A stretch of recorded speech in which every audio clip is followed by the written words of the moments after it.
শরীয়তপুরের পাটনিগাঁও এলাকায় কৃষকের জমি দখলে নিয়ে মাছের ক্ষেত তৈরির অভিযোগ উঠেছে প্রভাবশালী মহলের বিরুদ্ধে। জমি না পেয়ে ক্ষেতে বিষ দেয়ায় মরে গেছে ধান গাছ। ভুক্তভোগীদের অভিযোগ, প্রশাসনের কাছে একাধিকবার জানিয়েও মেলেনি কোনো সুরাহা।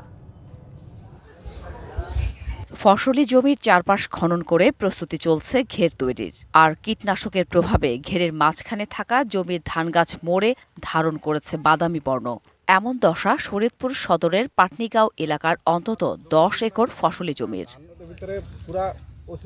অভিযোগ রয়েছে, স্থানীয় প্রভাবশালী সাবেক ইউপি সদস্য রোকন সর্দার ও তার লোকজন দলীয় প্রভাব খাটিয়ে এভাবেই কৃষকের জমি দখলে নিয়ে তৈরি করছে ঘের।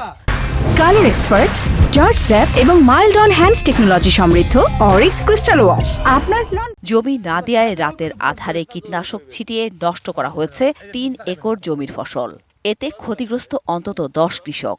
ওষুধ মাইরা সব ধানগুলা জ্বলাই দিয়া রাত্রে বেলা এই পুজোর কাইটা নিয়ে যাইতাছি। জমিনের ভিতরে আমরা যা ধান লাগাইছি সেই ধানের জমি পুরা নষ্ট করে লাইছে। বিষয়টি বিভিন্ন দপ্তরকে জানানো হলেও মেলেনি কোনো সুরাহা।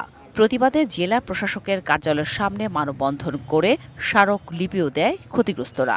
আমরা গরিব মানুষ, আমরা অনেক কষ্ট করে খাই। আমাকে ধান কেটে লয়ে গেছে, তারপরে আমাকে ধান যেটুকু আসছিল হ্যাঁ ওষুধ দিয়ে জ্বালাই দিছে। এদের বিরুদ্ধে আমরা সেনাবাহিনীর কাছে দরখাস্ত করেছি, ওসি সাহেবের করেছি, এসিলেন্ট সাহেবের কাছে করেছি, কোর্টে মামলা করে নিষেধাজ্ঞা পর্যন্ত আনাইছি, এরপরে এদেরকে দমানো যাচ্ছে না।